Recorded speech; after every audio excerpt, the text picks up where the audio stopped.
Years old, the same age as Jesus and Evita Peron. Ukraine, right? So, guys, I want to talk about a couple of things real quick. I have been saying motherfucker a lot. Is that happening to anybody else? Especially motherfucking Trump. That comes out of my mouth quite a lot these days. Now, these other folks, they were up here trying to make you laugh and tell you jokes. I'm not going to do that because I'm an American. So I am here to make a point, right? I got something to say. Let me tell you something. What you got to know about that is, see? Because that's what Americans are like, right? We're like that. A lot of people think it's crass that I call the President of the United States a motherfucker. I do not.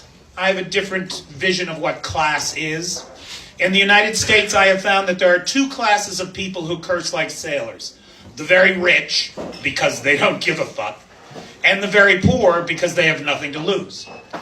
And when I think about myself, being an American in Kyiv, just being an American in Kyiv, people respond to you sometimes in particular ways. What I get a lot is, oh, he must be a wealthy American. I want to assure all of the green card chasing, gold digging, kidnappers out there, I am not. I can save you the $50 of running that credit check right now, guys. I am what we call in America, independently poor. Now, by coming here to Ukraine, I immediately became independently middle class, which is nice. That's nice. And being an American, because you get class points for being an American in Kyiv, I became independently upper middle class, which feels really good, or at least it did until last Friday. Motherfucking Trump. Motherfucker. That motherfucker. He, of course, I'm referring to the White House office visit of President Zelensky, which went flawlessly. It was an absolutely perfect meeting in which everyone was professional and got along. And we all feel safer now, don't we? That we're living in a safer world. Motherfucking Trump. Trump misunderstands the world. He doesn't understand that money is not what buys you class. Right? I want to assure everybody here that anybody who's got a golden toilet is all class with a capital K, which means not at all, right? But Trump and his ilk, they have this notion that because they can buy and sell people, they are the upper tier. This is nonsense, I want to assure you all. Now, my buddy Kansas Steve, he's a guy with class. Last week on Facebook, he posted this. He posted the words, "When I protest for all Americans. I want a better future for everyone, not just for me." And in that simple statement is an acknowledgement of a fundamental truth. It's the acknowledgement that the great animating spirit of fraternal cooperation is the genius hallmark of our species. Or, to put it a different way, it's an acknowledgement that if those fuckers can take my neighbor's rights, they can take mine too. And so I have to demand for my neighbors the same rights that I demand for myself. That is a fundamental principle of democracy. And I gotta tell you guys, when I look around the world, the only people I see fighting and bleeding and dying for their own democratic sovereignty, and by extension, the democratic sovereignty of their neighbors, are the Ukrainians. And so I would be remiss if we were here together in this spirit of community, enjoying a laugh, if I did not acknowledge that the only reason we can engage in this level of civilization together is because of the sacrifices that the Ukrainian armed forces are making at the front every day. This this right here,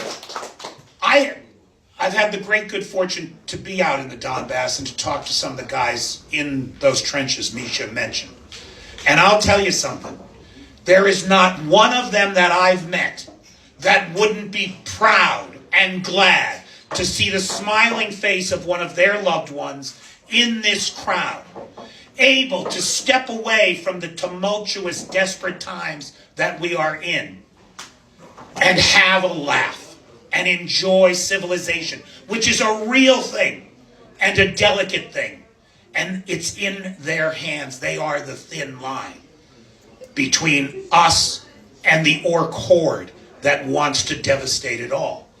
And so at this time, I ask all of us to rededicate ourselves to do whatever we can to support the ultimate victory for Ukraine and to support the Ukrainian armed forces as they move toward that victory.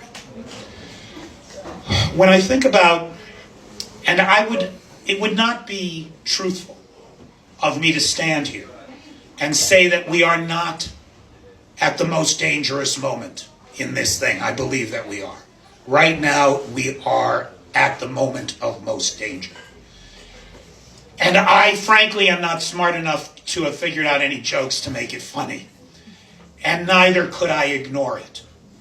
So instead, I have a couple of thoughts on what to do during this period. One, go learn something. In an age of cultural ignorance, where ignorance is valued and cheered, just the act of learning is an active defiance of the status quo. Go and learn something.